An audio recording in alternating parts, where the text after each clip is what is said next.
In life, pride is a quiet thief.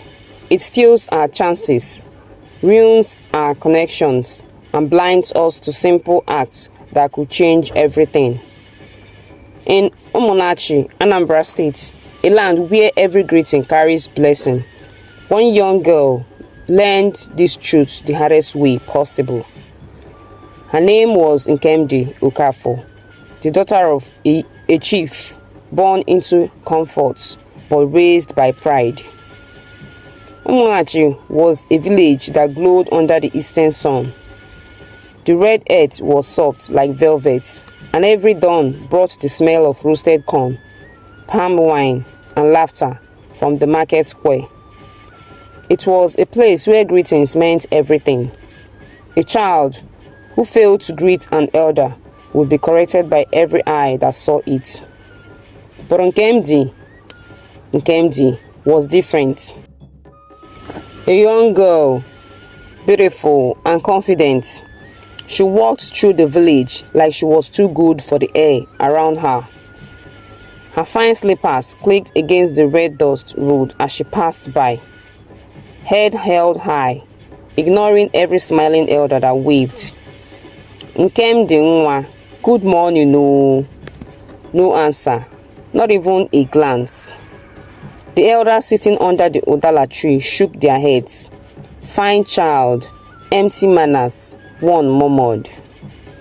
Beauty without greeting, another sighed.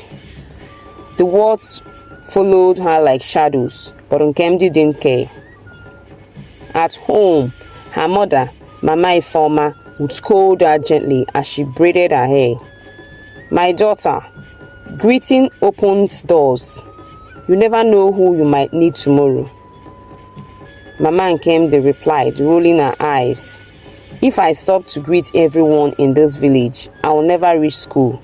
Besides, everyone already knows me. Her father, Chief Nkemdi Okafor, a respected man known for fairness and wisdom, often said quietly behind his newspaper, a true leader's child must greet first. The people watch you, Nkemdi. Do not shame your bloodline. But she would only glance at her reflection and reply softly, Papa, people watch me because I am beautiful, not because I greet. Everywhere Nkemdi went, whispers followed. In the market, women selling tomatoes and ogiri would wave, but she ignored them.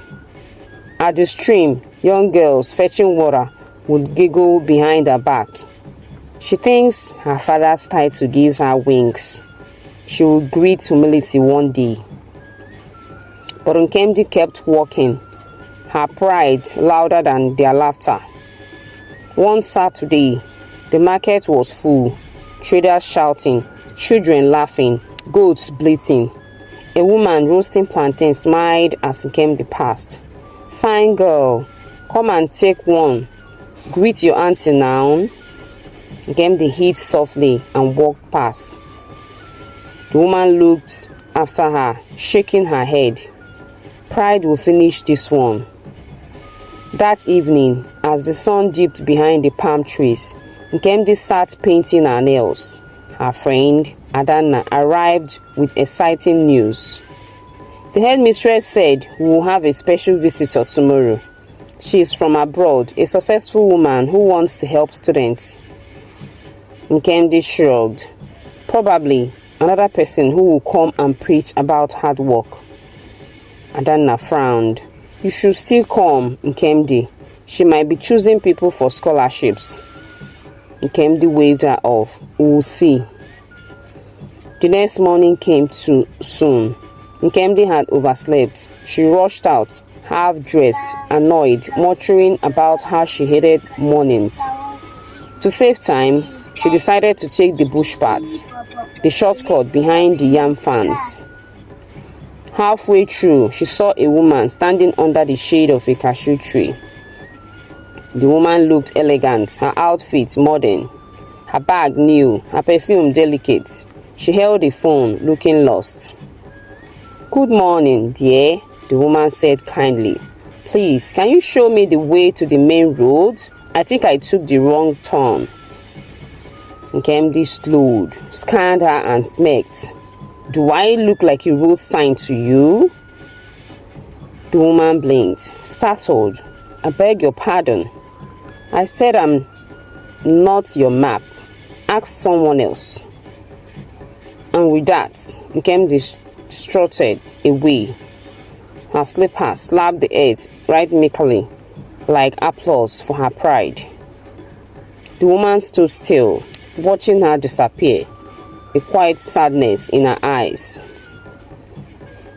At school, the students gathered under the mango trees. Parents sat at the back. The guests had arrived.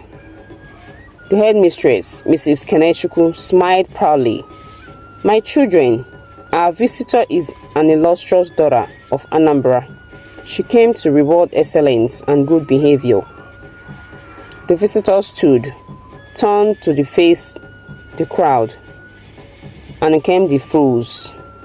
It was the same woman from the cashew tree. Gasp rippled through the students. The woman's face was calm, graceful. Good afternoon, everyone, she began. My name is Mrs. Nnenna Udeze. I grew up in this land. Today, I have returned to give back. I will sponsor 5 students from this school. Full university scholarships. Excitement filled the air. Parents whispered. Students beamed. But Nkemdi's heartbeat pounded. Then Mrs. Udeze raised her hand for silence. However, I will not choose based on grades alone, she said. I will also look at character, because in life, character opens doors that certificates cannot. Her eyes swept across the crowd and stopped on Nkemdi. You, she said softly, stand up. Nkemdi's legs shook as she stood. This morning, Mr. Udeze continued, I got lost on my way here. I met this young lady on the bush path and asked for help. Her reply was that she was not my map. The entire crowd gasped. Mrs. Udeze paused, then smiled sadly. Well, dear, I'm not your map either, so I will not be pointing you toward this scholarship. A stunned silence followed, then whispers. Is it true? She insulted the madam. The headmistress sighed heavily. Chief Okafor's face darkened with shame. Mrs. Udeze looked around and said calmly, character matters. The way you treat people, especially strangers, defines who you are. One by one, she called 5 names. Each student walked toward to thunderous applause. Each handshake from Mrs. Udeze felt like a blade to Nkemdi's heart. When the ceremony ended, her father walked past her without a word. Her mother followed, eyes filled with quiet disappointment. Nkemdi stood frozen, her pride dissolving into humiliation. That night, the Okafor compound was silent. The chief sat on the veranda, tapping his cane against the floor. Mama Ifeoma sat beside him, weeping quietly. Nkemdi, the chief said slowly, I told you, pride kills faster than poison. Papa, I didn't know who she was. It doesn't matter, he cut in. Respect does not depend on who someone is. It depends on who you are. His voice broke slightly. You have brought shame to this family. Nkemdi ran to her room, tears flooding her face. Oh, no. Her reflection in the mirror mocked her. The same proud face now twisted with regret. Days passed. People whispered everywhere she went. Mothers pointed her out to their children. Greet your elders, oh. Don't end up like Chief Okafor's daughter, oh. Even her classmates began to avoid her. Then one morning, Nkemdi woke early. She dressed simply, wrapped her hair, and went to the market. She greeted everyone she met. Good morning, Mama Chinwe. Good morning, Papeze. Some ignored her.